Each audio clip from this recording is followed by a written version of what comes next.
Hello అండి. నమస్కారం. ఎలా ఉన్నారు అందరూ? బాగున్నారా? మీరందరూ ఆనందంగా, ఆరోగ్యంగా ఉండాలని అమ్మవారిని ఎప్పుడూ కోరుకుంటూ ఉంటాను.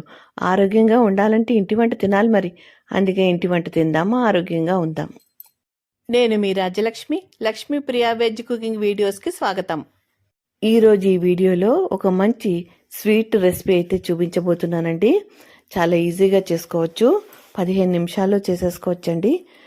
ఎవరన్నా గెస్ట్లు వస్తున్నారు, అప్పటికప్పుడు స్వీట్ చేయాలని అనుకుంటే 15 నిమిషాల్లో చేసేసుకోవచ్చు. ఈ స్వీట్ చేశారంటే ఇంట్లో చిన్నపిల్లల నుంచి పెద్దవాళ్ళ దాకా అందరూ ఇష్టంగా తింటారు. ఇంట్లో స్వీట్ తినాలని ఎవరన్నా అడిగినప్పుడు అప్పటికప్పుడు చేసేసుకోవచ్చండి. ఈ స్వీట్ ఎలా చేయాలో ఇప్పుడు చూద్దాం. ఈ స్వీట్ మిల్క్ బ్రెడ్తో చేసే స్వీట్ అండి. ఈజీగా చేసుకోవచ్చు, చాలా టేస్టీగా ఉంటుంది. చూస్తూనే నోరు ఊరిపోతుంది. మరి చేసి తింటే ఇంకా అద్భుతంగా ఉంటుందండి. మీరు కూడా తప్పకుండా ట్రై చేయాల్సిన రెసిపీ అండి. ఈ స్వీట్ చేయడానికి ముందుగా మందపాటి గిన్నె పెట్టుకుని 1 టేబుల్ స్పూన్ నెయ్యి వేసుకోవాలండి. నెయ్యి కరిగి వేడెక్కాక జీడిపప్పు పలుకులు, బాదం పలుకులు వేయించుకోవాలండి. జీడిపప్పు త్వరగా వేగిపోతుందండి, అందుకే ముందు వేసుకుంటున్నాను. కొంచెం దోరగా వేగాక తీసి పక్కన పెట్టేసుకోవాలి. దోరగా వేగిందండి. ఇప్పుడు ఒక పళ్ళెల్లోకి తీసేసుకుంటున్నాను. నెయ్యి రాకుండా పలుకులు మాత్రమే తీసుకోవాలండి. ఇప్పుడు సన్నగా తరిగి పెట్టుకున్న బాదం పలుకులు వేసుకోవాలండి. సన్నగా కట్ చేసుకున్న ఈ బాదం పలుకులు కూడా దోరగా వేగాలి. ఈ బాదం ముక్కలు సగం వేగాక కిస్మిస్ వేసుకుని వేపాలండి. ఇక్కడ నేను గుప్పడి కిస్మిస్ వేశాను. ఈ బాదం పలుకులు, కిస్మిస్ మీరు చేసే క్వాంటిటీకి తగ్గట్టుగా వేసుకోవాలి. ఎక్కువ తక్కువ మన ఇష్టం అండి. కిస్మిస్, బాదాము వేగిపోయాయండి. ఇవి కూడా తీసి పక్కన పెట్టేసుకోవాలి. మిల్క్ బ్రెడ్ స్లైస్లు తీసుకోవాలండి. సైడ్ నున్న బ్రౌన్ పార్ట్ అంతా కూడా ఇలా చాక్తో కట్ చేసి తీసేసుకోవాలి. బ్రౌన్ పార్ట్ అంతా కూడా తీసేసేయాలి. స్వీట్కి మధ్యలో పార్టే వాడతాము. ఈ విధంగా కట్ చేసి పెట్టిన ఈ బ్రౌన్ పార్ట్ అంతా కూడా మనం పడైనక్కర్లేదండి. గాలికి ఆరబెట్టి లేదా ఎండను ఆరబెట్టి మిక్సీ చేసుకుని బరకగా స్నాక్స్లో వాడుకోవచ్చండి. బ్రెడ్ క్రమ్స్ని మనం కొంటూ ఉంటాం కదా, అలా కొనక్కర్లేకుండా ఈ బ్రౌన్ పార్ట్ తోటి మనము ఇంట్లోనే తయారు చేసుకోవచ్చు. ఈ విధంగా వెడల్పాటి కడాయి పెట్టుకుని కొద్దిగా నెయ్యి, కొద్దిగా ఆయిల్ వేసి ఈ బ్రెడ్ ముక్కలన్నీ కూడా వేయించుకోవాలండి 2 వైపులా. ఈ బ్రెడ్ త్వరగా వేగిపోతాయి, అందుకని వెంటనే కలుపుతూ చిన్న మంట మీద వేపుకోవాలి. ఈ బ్రెడ్ పీసెస్ గోల్డెన్ బ్రౌన్ వచ్చే వరకు వేయించుకోవాలి. వేగిపోయాయండి, ప్లేట్లోకి తీసేస్తున్నాను. మిగిలిన ముక్కలు కూడా వేసేసుకుని అదేవిధంగా ఎర్రగా కాల్చుకోవాలి, ఎర్రగా వేపుకోవాలి. మీకు టైం ఉంటే ఈ బ్రెడ్ని కాస్త ఎండలో పెట్టామనుకోండి, నూనె తక్కువ పీలుస్తుంది. ఈ బ్రెడ్ ముక్కల్ని కావాల్సిన సైజులో కట్ చేసుకుని ఒక ప్లేట్లో పెట్టి ఒక గంట సేపు ఉంచామనుకోండి, ఇవి నూనె పీల్చుకోవండి.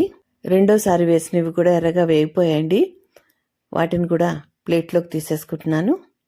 అడుగు మందంగా గిన్నె పెట్టుకుని దానిలో 1 కప్పు పాలు పోసుకుని కాచుకోవాలండి. పాలు ఒక పొంగు వచ్చిన తర్వాత దానిలోకి పచ్చి కోవా వేసుకోవాలండి. స్వీట్ది కాదండి ఇది. కోవా వేసుకుని బాగా కలుపుకోవాలి. కోవా లేకపోతే కస్టర్డ్ పౌడరు పాలల్లో కలిపి వేసుకోవచ్చండి 1 స్పూను, లేదంటే కార్న్ఫ్లోర్ అయినా పాలల్లో కలిపి వేసుకోవచ్చు. ఇప్పుడు దీనిలోకి 1/2 కప్పు పంచదార వేసుకోవాలండి. మీరు ఇంకా స్వీట్ తక్కువ కావాలనుకుంటే కూడా తక్కువ వేసుకోవచ్చండి. 2 టేబుల్ స్పూన్ల పంచదార తగ్గించి వేసుకోవచ్చండి. షుగర్కు బదులు మీరు పటిక బెల్లం పొడి అయినా వేసుకోవచ్చండి.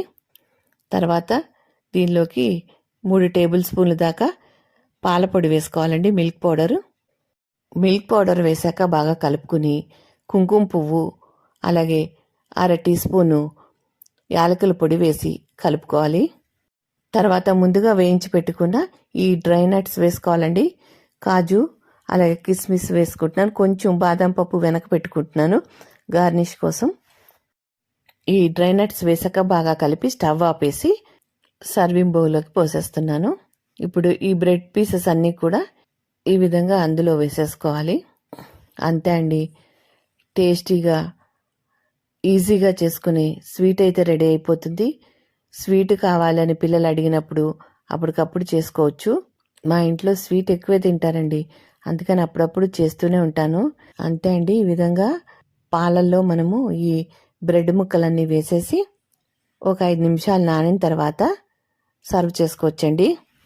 ఈ విధంగా వెడల్పాటి ట్రేలో ఈ పాలు పోసి వాటిలో ఈ బ్రెడ్ ముక్కలన్నీ కూడా వేసుకోవాలి. తర్వాత గార్నిష్ కోసం బాదం పలుకులు పక్కన పెట్టుకున్నాను కదా, అవి పైన జల్లుకుంటున్నానండి. చాలా ఈజీగా చేసుకోవచ్చు, చాలా టేస్టీగా ఉంటుందండి. మీరు కూడా ఒకసారి ట్రై చేయండి. ఈ వీడియో మీకు ఎలా అనిపించిందో కామెంట్స్లో చెప్పండి. ఈ వీడియో కనుక నచ్చితే తప్పకుండా లైక్ చేసి షేర్ చేయండి. స్వీట్ అయితే రెడీ అయిపోయిందండి. బ్రెడ్ పుడింగ్ రెడీ అయిపోయింది. మీరు ఫ్రిడ్జ్లో పెట్టుకుని చల్లగాన్న తినొచ్చు, లేదు అంటే వేడివేడిగాన్న తినొచ్చండి. చాలా టేస్టీగా ఉంటుంది. చాలా ఈజీగా కూడా చేసుకోవచ్చు. సూపర్గా వచ్చిందండి. మీరు కూడా ఒకసారి ఈ విధంగా ట్రై చేయండి. ఈ వీడియో కనుక నచ్చితే తప్పకుండా లైక్ చేసి సపోర్ట్ చేయండి. మీరు లైక్ చేయడం వల్ల మా వీడియోలు మరికొద్ది మందికి రీచ్ అవుతాయి. మా వీడియోని మొదటిసారి చూస్తున్నట్లయితే తప్పకుండా సబ్స్క్రైబ్ చేసుకోండి. అప్పుడే మేము చేసే వీడియోలు మీకు నోటిఫికేషన్ రూపంలో వస్తాయి. మా వీడియోలు మీరు మిస్ కాకుండా చూడగలుగుతారు. ఈ వీడియో కనుక నచ్చితే లైక్ చేయండి, షేర్ చేయండి, సబ్స్క్రైబ్ చేసుకోండి. మరో మంచి వీడియోతో మళ్ళీ కలుస్తాను. నమస్కారం. ఉంటానండి. Thank you for watching.